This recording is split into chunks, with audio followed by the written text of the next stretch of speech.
On est d'accord que tout le monde va envier mon magnifique petit lapin jaune. Vraiment. Miroir, mon beau miroir, dis-moi, des machos, qui est le plus bêté? Oh, c'est pas vrai. Voilà qui s'est pris pour la méchante sorcière dans Blanche-Neige. Bon, à part toi, personne se pose la question, donc va retourner faire tes vidéos YouTube et change-toi d'abord. Bon, d'accord. Allez, on y va. Donc on se retrouve pour une vidéo make-up un peu à l'ancienne où je vais vous filmer tout le long de mon maquillage mais en accéléré à certains moments et je vais vous dire un petit peu, je m'arrêterai sur les moments où je vous montrerai des choses un peu intéressantes.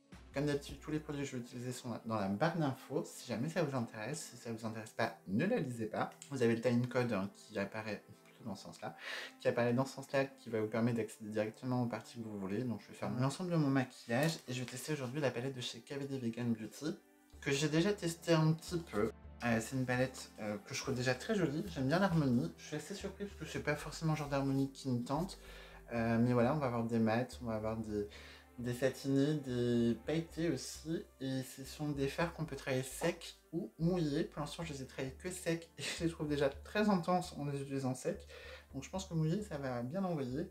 C'est une palette que vous avez certainement dû voir pas mal puisqu'elle tourne un petit peu sur les réseaux sociaux et sur YouTube depuis quelques semaines parce qu'elle est sortie pour les fêtes de fin d'année. Mais en tout cas, je la trouve très jolie. J'aime beaucoup la boîte. Je la trouve vraiment très luxueuse et pourtant c'est du carton. Sachant que moi je l'ai achetée sur Sephora parce qu'on peut la trouver soit sur Sephora soit sur le site KVD Vegan Beauty. Moi je l'ai acheté sur Sephora avec moins 25% sur les Beauty Days en début d'année. Voilà. Là, vous avez toutes les informations. Je commence par appliquer au niveau de mon teint ma base, donc j'applique la Marshmallow de chez NYX. En ce moment, c'est un peu mon obsession. Ah, elle sent bon. La dernière fois que je l'ai utilisée, je trouvais qu'elle n'avait pas beaucoup d'odeur. Et là, j'aime bien. Donc j'aime beaucoup cette base, elle va venir lisser la peau. En termes de tenue de maquillage, moi j'ai jamais trop de problème de tenue de maquillage sur les fonds de teint que j'aime bien, donc voilà. Mais écoutez, je trouve qu'elle lisse un peu la peau. Au niveau du fond de teint, je vais appliquer un fond de teint de chez Makeup Revolution. Pour l'instant, je suis que avec des fonds de teint de Makeup Revolution depuis un petit moment, parce que c'est là où j'ai trouvé mes teintes qui me vont. Donc là, j'applique le Revolution Pro en teinte F4, puisque c'est vraiment ma teinte chez Makeup Revolution. Par rapport aux deux autres que j'ai de chez Makeup Revolution, l'odeur elle est un peu plus chimique, on va dire. Information inutile, mais je vous le dis quand même.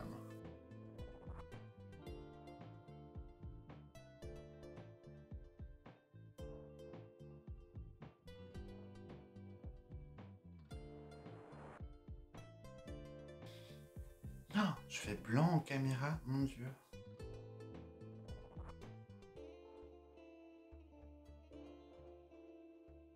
Je trouve pas que la couvrance elle soit plus élevée que les deux autres de chez Revolution Gel, donc le Conceal and Define et le Conceal and Hydrate. Voilà, je trouve pas que la couvrance soit plus forte, mais j'aime toujours la teinte, donc voilà. On fait deux fonds de teint, enfin 3 fonds de teint avec la même teinte. Bah écoutez, quand on aime, on compte pas. Bon, je vais venir poudrer mon front avant de faire mon anti-cerne et le reste de mon teint. Comme d'hab, sinon j'aurai des rides énormes. Donc je prends la houppette de Linda Hallberg et au niveau de la poudre, je prends la Too Faced, la Translucent. Ensuite, anti-cerne. Oh, ça fait longtemps que j'ai pas fait le Tarte, ça fait une éternité que je m'en suis pas servi. Donc je prends le Tarte, le Shape Tape en teinte 22B.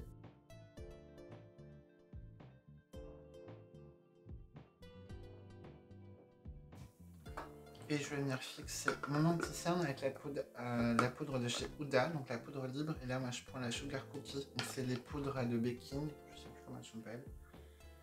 J'aime bien l'odeur. Je suis surpris parce que j'avais vu pas mal de revues sur cette poudre.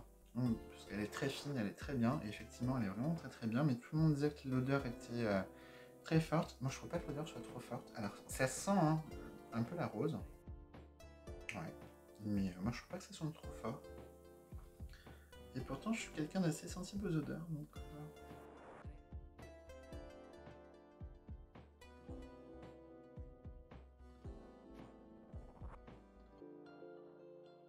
Et pour le reste de mon teint, moi je reprends ma poudre Too Faced, la Bandit Sway.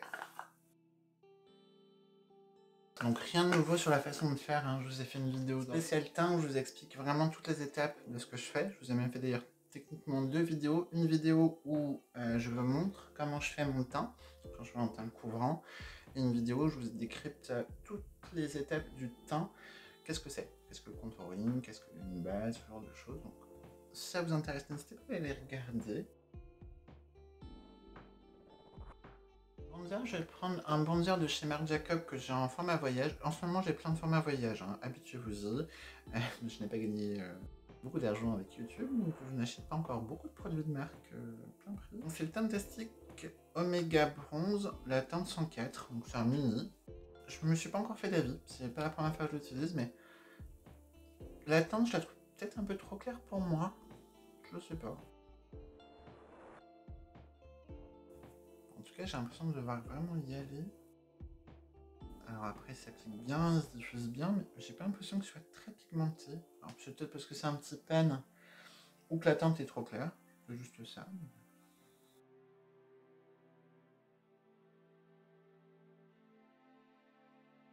Pour le blush, je vais prendre le blush de chez Too Faced, donc l'édition de Noël. Et je vais prendre l'air highlighter qui va avec, parce que j'aime beaucoup.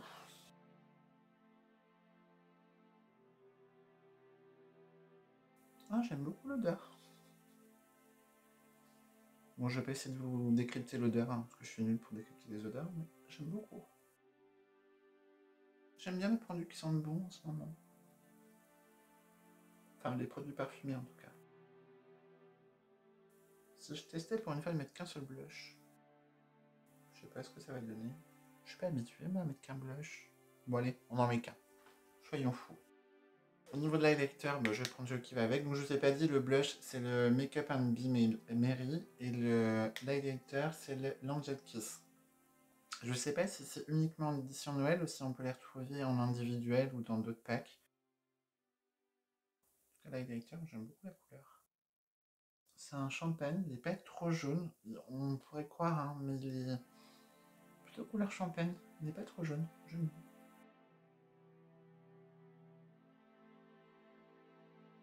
Et ma foi, ils se font assez bien dans la peau, je trouve. Hein.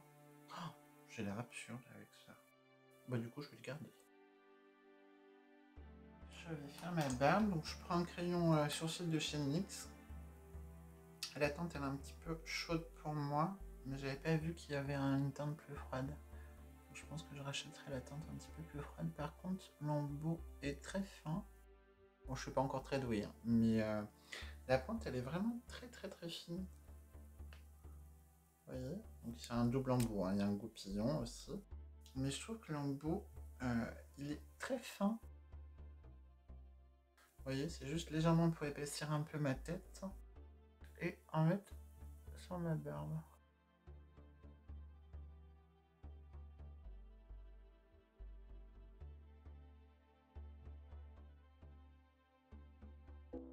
Hop. Ah, j'arrête avec le hop. Je vais prendre ma palette de chez Makeup Revolution, c'est avec le brun que j'aime beaucoup pour ma barbe. Et je vais venir la brunir.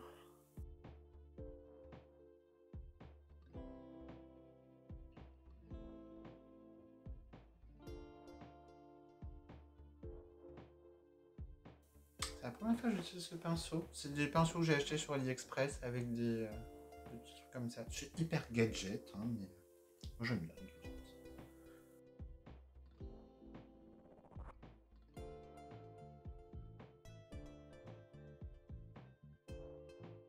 Donc je fixe le tout et après on va passer au make-up des yeux.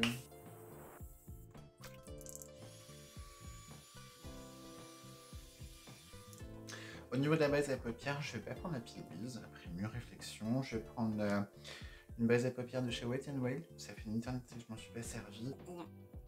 Et mine de rien, c'est ça, garder des produits, je me sers pas. Donc, on va essayer de la finir un peu. Elle ressemble beaucoup à la Urban Decay. C'est pas une base colorée. Hein. Vous voyez, quand vous l'appliquez, elle devient presque transparente. Et elle fait très bien tenir le maquillage. Je m'en suis beaucoup servi l'été dernier. Ouais, c'est d'ailleurs la première base à paupières que j'ai achetée. J'en suis très content, ma foi. Je l'ai pas utilisé depuis longtemps, donc... Juste ma poudre Full Face et je vais venir poudrer le dessous de mon arcade sourcilière. On va commencer... Hop, je prends un pinceau Zoeva 231. Et je vais commencer avec le brun là. C'est un brun froid. Quand je dis qu'ils sont très pigmentés, même à sec, je n'exagère pas.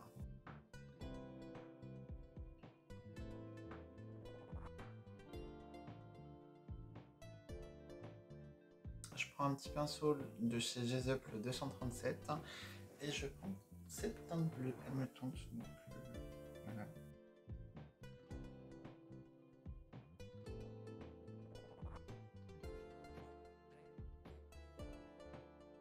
Je vous dis pas ce que je fais parce qu'en fait je sais pas. J'ai une idée en tête de forme.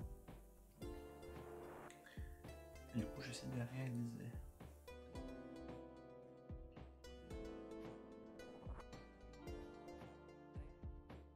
Écoutez, un peu comme on peut les utiliser mouillés ou secs, je vais modifier mon pinceau.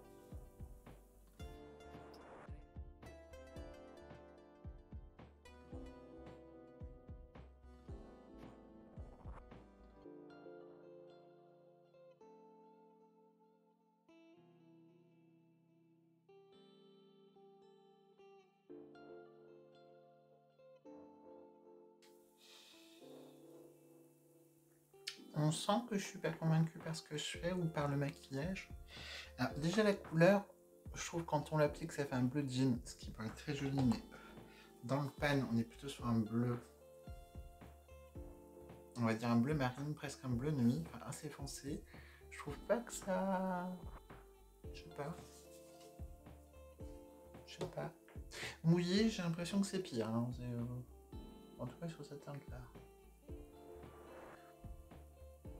Ça chute beaucoup aussi. Mais c'est bien, c'est bleu qui chute. Je vais prendre la teinte pailletée qui est juste à côté. Alors ça me prélève très bien, mais on la voit pas. Si? Non, je sais pas. Ah, ça chute. Je vais essayer de le mouiller.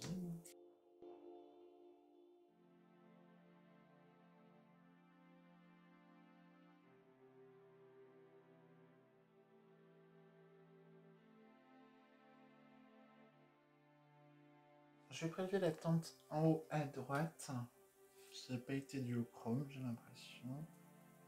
Ah, les teintes se prélèvent très bien au pinceau, mais... Ah si, c'est à voir. Bah si, celle-ci se voit très bien. Et je les ai pas mouillées. Bon, je sais pas si ça va bien avec l'heure du maquillage, mais...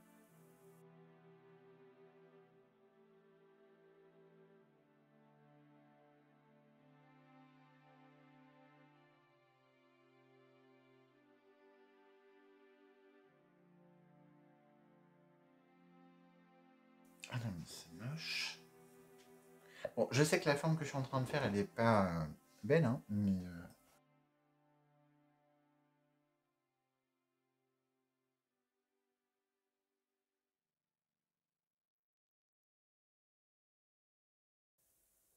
Je reviens. Bon, bien que je n'ai pas besoin de le préciser, j'étais démaquillée grossièrement mes yeux. Alors, je tiens à préciser que, comme je vous l'ai dit, hein, j'avais déjà testé un peu la palette de chez KVD Vegan Beauty, mais par petites touches, un peu pour faire des traits de liner, des choses comme ça. Donc là, ce que je fais, c'est que j'en mets un petit peu d'anti-cerne un peu partout pour travailler un peu mon teint. Parce que clairement, j'avais la flemme de tout me démaquiller et de tout recommencer. Un peu tard pour ça, parce qu'après je vais travailler. En fait, j'ai l'impression que certains fards ne se dégradent pas bien, qui se mettent plutôt en aplat, donc c'est vraiment en apposition. Alors que les premiers, je trouve que ceux que j'ai utilisés, donc ceux-là, les 4 là, je trouve qu'ils se dégradent bien, ils s'estompent bien, ils font pas de croûte. Mais le bleu, par exemple, je trouve qu'il fait des croûtes. Enfin, je sais pas si ça s'est bien vu, hein. J'ai l'impression qu'ils se mettront mieux en aplat qu'en dégradé. Et alors, les mouillés, je crois qu'on va faire je regarde des vidéos dessus parce que pour les mouillants, c'est ignoble. Ça fait encore plus de croûtes. J'ai testé à mouiller mon pinceau, bon, avec une brume, hein. Et j'ai aussi testé de mouiller directement dans le pan. Je trouve que ça fait des croûtes. Enfin, Normalement, je poudre pas ma paupière, mais là, on va le faire parce que c'est très rare que je me serve de mon anti-cerne comme base.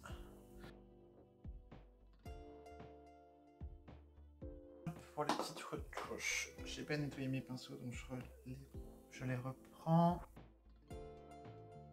Bon allez, on a plutôt rattrapé l'ensemble. Donc, eh bien, je vais faire un truc beaucoup plus simple. Je vais commencer par la teinte un petit peu saumon. Je vais l'appliquer dans mon creux paupière. Creux, pli, je sais plus. Je trouve que ces mats-là, je travaille très bien. Et pourtant, je suis nul à dégrader mes fards, donc si je dis que ça travaille bien, c'est que ça travaille vraiment très bien. Oh, moi qui pensais que ce serait une vidéo courte. Je vais prendre le marron chaud, qui est juste à côté, cette teinte-là. Je garde le même pinceau. C'est bon, on va pas en nettoyer 60 milliards ce soir. Il est un peu orangé. Très joli. Il ressemble pas à ce qu'il y a dans le pen, mais une teinte un peu corail. Vous voyez, il fait plus corail. Alors j'aime beaucoup, mais je sais aussi que je vais oublier qu'il a cette teinte un peu corail. Je m'en servirai pas comme corail. Et il se travaille bien. Bon, la couleur ressemble pas à ce qu'on voit, mais très joli. En reste-t-il on fait la même chose? Ouais.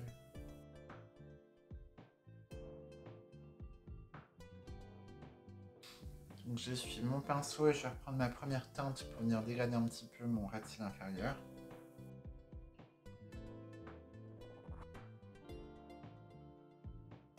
Sur ma paupière mobile, je vais mettre cette teinte-là un peu duochrome, un peu vert rose.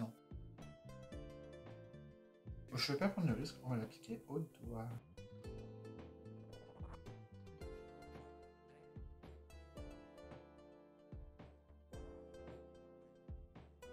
Je prends un petit pinceau et je vais essayer de dégrader un peu autour. J'aime beaucoup la teinte, alors c'était pas du tout les teintes que j'avais envie de faire aujourd'hui. Je voulais pas prendre le risque de recommencer encore une fois mon maquillage et de faire tout mon temps avec des teintes qui chutent. Là clairement si ça tombe, je vois pas trop.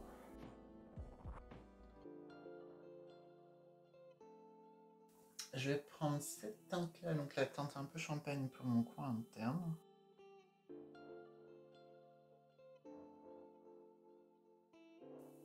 Ceux qui ont cette palette, dites-moi ce que vous en pensez dans les commentaires parce que j'ai l'impression que tous les fards ne se valent pas, tous les fards ne se travaillent pas de la même manière. Je suis très dubitatif. Je sais pas. Parce que franchement, là, le rose et ces deux teintes-là se dégradent très bien, ces deux-là aussi. Ça, je m'en suis pas servi dessus, je fume très très bien. Ça, j'attends toujours de voir la couleur, enfin, de voir une opacité. Celui-là, il est très joli, mais en aplat, hein, pas en dégradé. Et celui-là, j'ai l'impression, celui-là, il se travaille très bien en doigt. Ça, il se travaille bien en pinceau. Je suis dubitatif. Je ne sais pas quoi penser de cette palette. Sachant que c'est un crash test, bah on est surtout dans le crash, hein, plus que dans le test. Je vais faire un trait de liner, je vais mettre du mascara, mettre un peu de crayon dans ma muqueuse, et puis on se retrouve juste après. Bon allez. Ou alors on se fait une magie au niveau du montage. Ah ouais, attendez, on fait de la magie. Vous êtes prêts? Du coup, on se retrouve, donc j'ai mis du mascara. Donc pour le mascara, au niveau du haut, j'ai pris le mascara de chez Huda Beauty. Vous savez, à double embout avec une partie longueur et courbe et une partie volume. Donc là, j'en ai mis pas mal. J'aime beaucoup le résultat. Ça fait très épais, mais moi j'aime bien. Et sur les cils du bas, j'ai pris le Maniteur de chez Tarte. Pour le coup, je trouve qu'il est vraiment très pratique pour le cils du bas parce qu'on a vraiment une brosse qui est très fine, mais vraiment très. Vous voyez, on a vraiment des tout petits picots. Il est vraiment très pratique pour le cils du bas. Et au niveau du crayon dans la muqueuse, j'ai pris l'édition Noël de chez Kiko, que je vous ai déjà montré, qui a une partie noire et une partie or, mais pas un or trop jaune. Donc j'ai mis le noir en dessus, enfin au niveau de ma muqueuse supérieure, et j'ai pris le or au niveau de ma muqueuse inférieure. Et j'aime bien parce que ça fait un or, mais un or froid. Je sais pas, j'aime beaucoup. Et il me tient très bien. Écoutez, la palette de chez KVD Vegan Beauty, alors, encore une fois, j'aime beaucoup le packaging, même si on s'en fout un peu, mais je l'aime beaucoup. Je trouve que le côté blanc et or, je trouve que c'est très qualitatif. Pour un packaging qui est en carton recyclable, je trouve que c'est vraiment réussi. Enfin, c'est vraiment très très beau. Au niveau de l'harmonie, bah, écoutez, c'est sympa. Et au niveau des fards, alors c'est là où mon avis va être un peu bizarre. C'est qu'il y a des fards que j'ai adoré travailler, notamment les teintes un peu nudes, ce qui ne sont pas des teintes habituelles, mais je trouve qu'ils se travaillent très bien, ils se dégradent très bien, ils se mélangent très bien. Enfin, c'était très facile, sachant que je suis vraiment pas douée pour les dégrader. C'était vraiment très facile à travailler et à appliquer. Les teintes duochrome, je pense que clairement elles seront plus intéressantes à appliquer au doigt ou avec des embaumes mousse, mais au pinceau à dégrader, franchement, je suis pas convaincue du tout. Gros bémol pour ce bleu, je pense que je vais le retester, mais écoutez, enfin moi c'était un échec ce bleu. Voilà, peut-être que j'ai très mal utilisé, hein, c'est peut-être ça aussi. Mais en tout cas, là, c'était un échec. Je trouvais qu'il n'était pas opaque, je trouvais qu'il se dégradait pas forcément très bien. Enfin, il se diffusait bien, oui, mais on perdait beaucoup d'opacité, il devenait très transparent, enfin je trouvais. Après voilà, toutes les nuances un peu pailletées du chrome et métallisées, je trouve qu'elles sont très très jolies, mais au doigt. Parce qu'au pinceau, ça croûte, ça s'effrite. Mouillé, bah écoutez, j'ai pas eu l'impression d'avoir une grosse différence. Enfin, j'ai vraiment pas vu une différence en les mouillant. Enfin, j'ai pas trouvé ça mouillant en tout cas. Donc voilà un peu pour ce crash test qui au final a été très crash et pas très test. Au final, oui, je vous ai pas dit, par exemple, pour le liner, j'ai utilisé un liner de chez NYX. J'ai pris le Zodiac Queen, qui est un espèce de vert un peu olive, entre vert olive et doré. Ça donne pas beaucoup de profondeur. Un liner noir aurait donné un peu plus d'intensité à mon maquillage, mais au final, je sais pas, c'est peut-être parce que j'ai un petit lapin jaune sur la tête. Je voulais pas un truc trop noir finalement, mais c'est joli. Ça finit quand même un peu le maquillage. Je trouve qu'on le voit, mais ça fait pas un trait trop noir, donc bah écoutez, ça marche. Je pense qu'un trait noir aurait donné un peu plus d'intensité, mais ça matche bien, ça change des couleurs assez légères. Je trouve que finalement c'est plutôt joli. Donc dans l'ensemble, le maquillage est joli, hein, enfin j'aime bien, même si j'ai dû rattraper un petit peu des conneries que j'ai faites. Le fond de teint Révolution Pro, il est pas mieux que les autres. Je trouve pas qu'il est plus couvrant. Il commence à marquer un petit peu. Les autres le font moins, je trouve. Mais c'est peut-être que la deuxième ou la troisième fois que je l'utilise. Non, que la deuxième fois que je l'utilise. Donc voilà. Sinon, la base, je l'aime beaucoup. Voilà. Par contre, elle n'a pas une grosse quantité. Hein. Enfin, elle a 30 ml. C'est une quantité, on va dire, relativement lambda pour une base. Elle existe encore en plus petit aussi. Mais je pense à l'autre que j'ai de chez NYX, la barre usine que j'utilise pratiquement tout le temps, qui a 75 ml. Voilà, je trouve que le ratio est un peu plus petit, mais par contre elle est assez agréable à travailler, donc voilà. Donc dans l'ensemble, j'aime beaucoup la palette, je trouve que elle est chère entre guillemets, après on est sur des marques tendance, donc forcément c'est un peu plus cher. Mais en soi, moi je vous dis, je l'ai eu à 25%, je trouve que la qualité est très bonne sur la plupart des fards. Encore une fois, moi ceux-là pour moi je vais plutôt les utiliser au doigt. Ceux-là en dégradé marchent très bien. Le bleu, je regarderai d'autres vidéos pour voir s'il n'y a que moi ou si c'est vraiment une teinte qui est compliquée à travailler. Après, je suis une novice en maquillage, donc voilà. C'est tout pour cette vidéo. J'espère que ça a été quand même plutôt intéressant, même si je suis pas sûre d'avoir fait une vidéo très intéressante et très utile. Mais écoutez, j'avais envie de filmer ce maquillage-là, donc dites-moi ce que vous en avez pensé. Si ça vous a intéressé, n'hésitez pas à me le dire. Et sinon, moi je vous dis à bientôt pour une prochaine vidéo. Salut! Et là, je suis très claire en caméra. En ce moment, j'ai plein de formats voyage, hein. Habituez-vous-y. Je n'ai pas gagné beaucoup d'argent avec YouTube, donc je n'achète pas encore beaucoup de produits de marque plein prix. Ce que j'aime beaucoup. Oh, j'ai l'air absurde avec ça. Bah du coup, je vais le garder. Je fais un petit point où je garde mon serre-tête pour l'instant. Je sais pas si je vais peut-être le garder toute la journée d'ailleurs. Oui, j'ai pas honte. Voilà. Le tamis, je suis un peu mitigée, parce qu'à la fois il est très souple, on peut prélever, mais à la fois il ne donne pas beaucoup de poudre. Ça me frustre un peu, donc je pense que le tamis va virer. Donc c'est tout pour cette vidéo, sur un petit peu mon avis sur la nouvelle palette de chez Huda Beauty. Encore une fois, je suis un peu mitigée, je pense sur certains fards, notamment le bleu. Je crois qu'il m'a trop déçu. tu m'as déçu. Vraiment. Les autres, bon, ceux-là, bien. Bon boulot. Vous mettez à faire des beaux dégradés, donc bon boulot. Le duochrome au doigt. Mais le bleu, il m'a déçu.